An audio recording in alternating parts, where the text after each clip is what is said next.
महाराज तुम्ही ते टेलर होतो. आता मला सिद्धी प्राप्ती झाली आहे. महाराज तुमची लय कीर्ती ऐकून आलोय. तुमच्याकडे प्रत्येक समस्येवर जालिम उपाय असा ऐकून आहे. बोला काय समस्या आहे? थांबा इकडे या.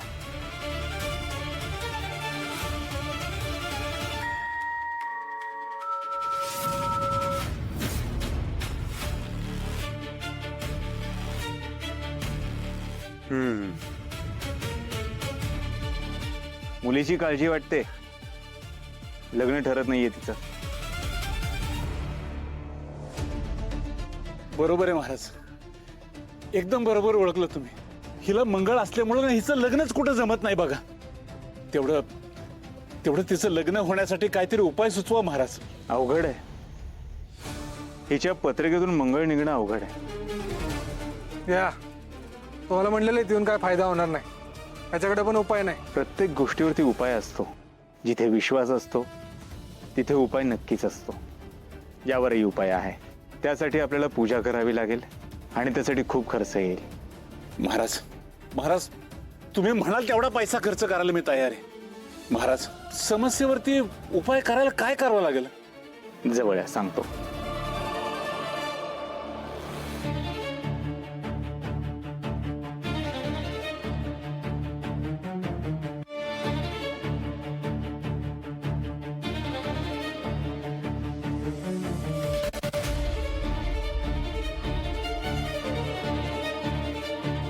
चालेल महाराज, चालेल. माझी तयारी आहे.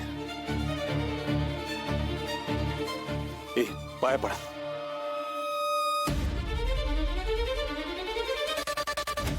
महाराज माझ्याकडनं ही छोटीशी भेट.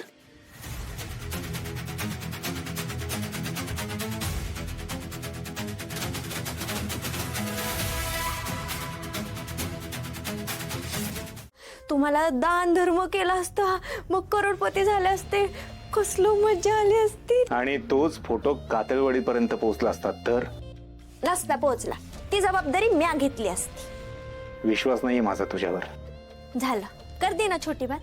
डॉक्टर तुम्हाला विश्वास ठेवावा लागेल माझ्यावर. दुसरा ऑप्शनच नाहीये. आता नीट विचार करून ऐका. तुम्हाला पडत्या काळात मदत कोणी केली? डिम्पल. तुम्हाला पोलिसांपासून कोणी वाचवलं? डिम्पलनं. तुमच्या आडी अडचणीला धावून कोण आली? डिम्पल. तुम्हाला कुठल्याही गोष्टीची मदत लागली तर ते कोणी केलंय? डिम्पलनं. आता तुम्ही बाबा बाबा खेळत बसणार तर ते भक्त तुमच्यापर्यंत आणायचे हे काम कोण करणार? डिम्पल. तुमची पब्लिसिटी कोण करणार? डिम्पल. ह्या सगळ्यासाठी कोण लागणार आहे? तर डिम्पल आणि फक्त डिम्पल.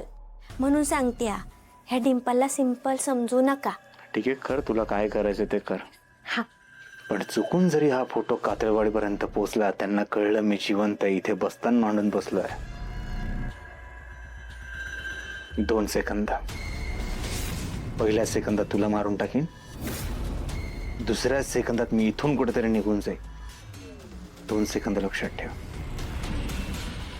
निघ. जाते. आपलं पैसे जपून ठेवा. हा, आपल्याला कामात येतील. जाते. पब्लिसिटीच करून येते आता.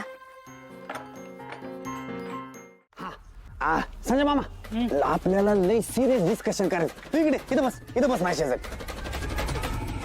बोल. हा ऐक, अवघड आहे जरा, पण मी तुला सोपं करून सांगतो. टेन्शनच घेऊ नको तू. मांडव कसं टाकायचा हे मी तुला सांगणार आहे आता. हे बघ, इथून सुरू करायचा तिथपर्यंत, तिथून इथपर्यंत, इथून इथपर्यंत आणि इथून तिथपर्यंत. बस, बाकी काय नाही.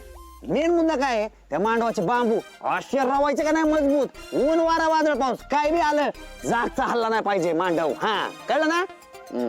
ए शांत जरा. अरे हे झालं मांडवाचं. लोकांच्या गरजेचं काय करायचं? मी तर कशा टेन्शन घेऊ? होईल का? अरे आपण तर याचा विचारच केला नाही की गोपाळ महाराजांच्या दर्शनासाठी लोक येणार. त्या गर्दीचं करायचं काय? ए नंतर आधी सांग. सुचलंय मला. हे बघा काय करायचं माहिती का, हे बघा चित्त येतील बाया, लेडीज बाया अशा, आणि इकडून येतील पुरुष, पुरुष मध्ये थोडे म्हातारे थोडे तरणे, इकडे तरणे बाया तरणे म्हातारे, इथून अशी त्यांची लाईन सरळ सरळ आली की ह्या बाजूला वळते, ह्या बाजूला जाऊन इकडे येते, इकडे आल्यानंतर महाराज, महाराजांच्या पुढं बाया माणसं लेकर बाळ म्हातारी कोतरी सगळी दर्शन घेतलं. दुसऱ्या बाजूने लोक सगळी बाहेर बाहेर गेली की गर्दी होणारच नाही ना. कशी वाटली माझी आयडिया? अरे कसला हुशार आहे तू. गप काहीतरी फालतू आयडिया सांगते. तू त्या अमिताभचा 4 कान फाडत दे, पण तुझा सुपर टॅलेंटेड डोकं चालू नको लगा. घुमून फिरून तेच बोलतंय.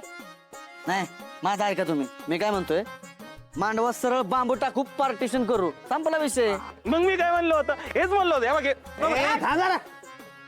एक नंबर आयडिया. संजय मामी काय म्हणतो, बाकी कोणाचं ऐकू नको, तू माझं ऐक. एक मस्त पैकी बांबू टाक, पार्टिशन करून टाक. डन. ए पोरांनो, चला घ्या खंडकांता घ्या, चला. घ्या खंडे खांदायला लवकर घ्या बरं. एकदम ओके होते गप्पा चाललेत का प्लॅनिंग चाललंय हा? अरे वा, मांडव टाकायचं प्लॅनिंग चाललंय. भारीच हा. कलंक नाही. शांत हो ना, शांत हो. आम्ही बारीच करतो, आमच्याकडे कोण बघत नाही ना. मी बघतीये ना मंगेशराव. तिला सांग मंगेशराव म्हणू नको म्हणा. ठीक आहे, जितेशराव. जितेश राव, एवढे प्रेमानं लागा, मला कवाच कोणी हाक नाही मारली. मी काय म्हणते नाही, म्हणजे गोपाळ दादानी आता सगळ्यांचं कल्याण करायचं ठरवलं ना, त्यामुळे त्याची ही कीर्ती सगळ्या जगभर पसरली पाहिजे. त्यासाठी आपल्याला काहीतरी प्लॅनिंग करावं लागणार आहे. अहो, मग मी कशाला आहे? अहो मी पत्रकार कशाला झालोय? असा व्हायरल करतो का नाही त्याला जगभरात? लावा ताकद असतंय आपलं. हे